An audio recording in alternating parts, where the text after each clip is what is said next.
Hi everyone, hope you're all doing fantastic. Apologies for doing a video this way. I don't really have a choice. The school holidays now, kids at home, it's loud, all that kind of stuff, so I'm kind of restricted as to what I can do. Again, apologies for video this way. As I said, not everybody likes these kind of videos, and if I sound a little bit ropey, it's because I'm getting to the end of my illness now. I've been a little bit under weather, I have. So, and it's the first time I've been out on a walk for a few days. Not just because of my illness, but because of the weather and that as well. So first time it hasn't been raining in a little while, so she's all excited. Anyway, I want to talk about sanctioning bodies, mandatories, that kind of thing. You and I, we've spoke about it on quite a few occasions, but I've never done a video solely on this subject before. I've only ever made it in brief passings within other videos. Now, mandatories, for me, and I think a lot of you will agree, that a champion should defend his or her world title once every 12 months against a mandatory challenger. Mandatory. Okay, and that 12 months should be from the day that they won the title. So if somebody won the title today, in 12 months time, a few days given of course, you fight a new mandatory. So the sanctioning body will have 12 months to get together a new mandatory, whether that be in tournament style, an eliminator, then a final eliminator, however it is that they want to do it. The champion should be defending within that period, okay, within that 12-month period. Now, within those 12 months, of course, the champion can do what he or she wants to do, whether that be have voluntaries, whether that mean do absolutely nothing. Their choice, okay? Because you need structure, you need it. You can't have a champion going 2, 3, 4, 5 years and not have a mandatory because the sanctioning body is too nervous to make tough decisions, and that seems to be the case, especially when it comes to the WBC. They're probably the worst for it, you know, with their bias when it comes to the PBC and certain fighters, certain champions and whatever else. They'll allow them to get away with things. And again, I think if a champion is unable to fight within a 12-month period and complete that mandatory, then depending on the reason, then they should be stripped. And it's not a case of stripped because we don't like you, because we're being a dictator. No, you can be put into champion recess. So when you're fit and able to come back, you can get your first shot straight away. I think that's fair, isn't it? Like Charlo, for example, he should be champion recess. He should be. He shouldn't be holding up the division. Also, I think a champion should not be allowed to have exhibition bouts within those 12 months. They can have voluntaries, but you have to choose somebody within. There's a rabbit down there, see it? Gosh, she's mental for rabbits. It's her life's mission to catch one. But so I think within those 12 months, the sanctioning bodies has more than enough time to get together a new mandatory. More than enough time. No excuses, no nothing. No exhibitions. A champion should be allowed to have. If you want to have voluntary and a bit more money, do what you got to do, then somebody in the top 15. That's what you do. Again, a champion should never have a rematch clause either.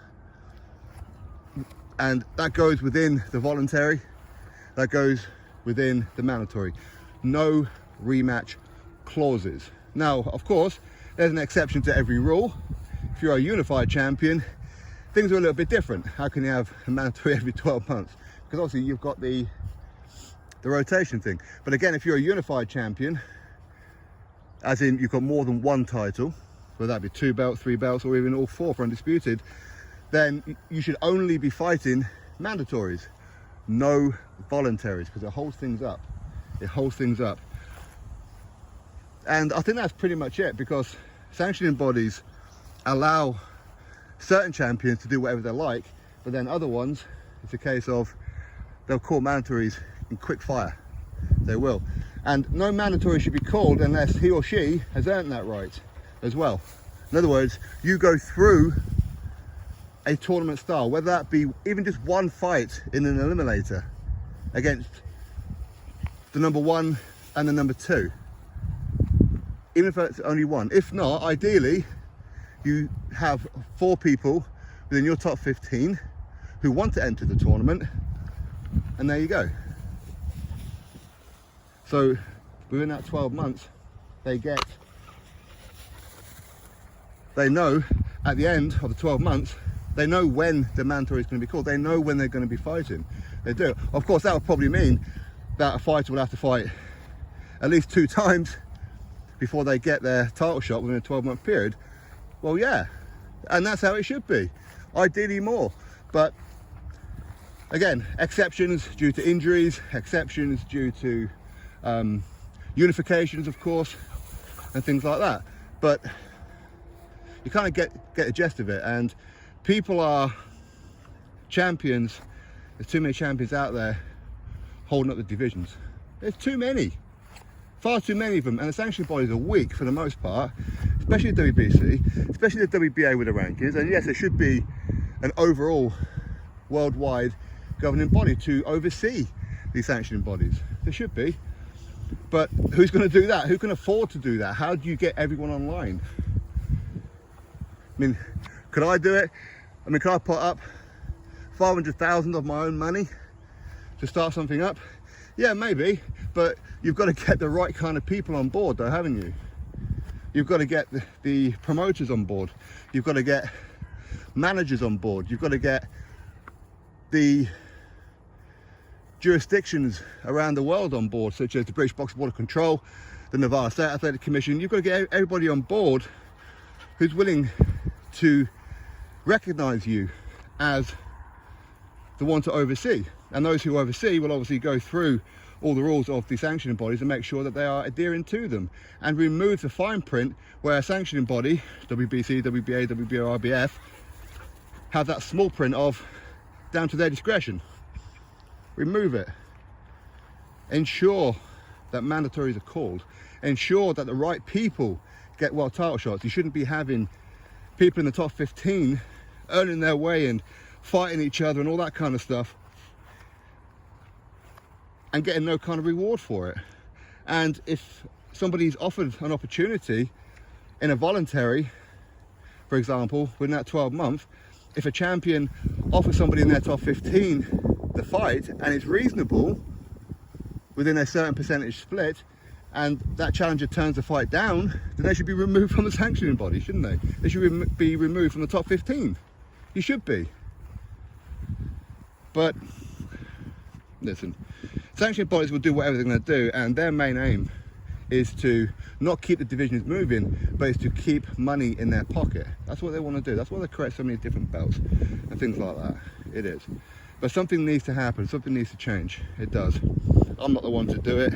You lot are pretty much the ones to do it. You lot are the ones who will flood the social medias and all that kind of stuff and whatever. One channel, one platform can't do anything. And probably me and every YouTube channel, even if we all got together, probably couldn't do it. Okay? It's you lot, because you lot are the ones with the masses. It's you lot that are paying the tickets to the shows and the pay-per-views and all that kind of thing. But things should happen. Things need to get moving. So anyway, listen, that's my thoughts on it all. You drop me yours, click thumbs up, subscribe, catch you next video.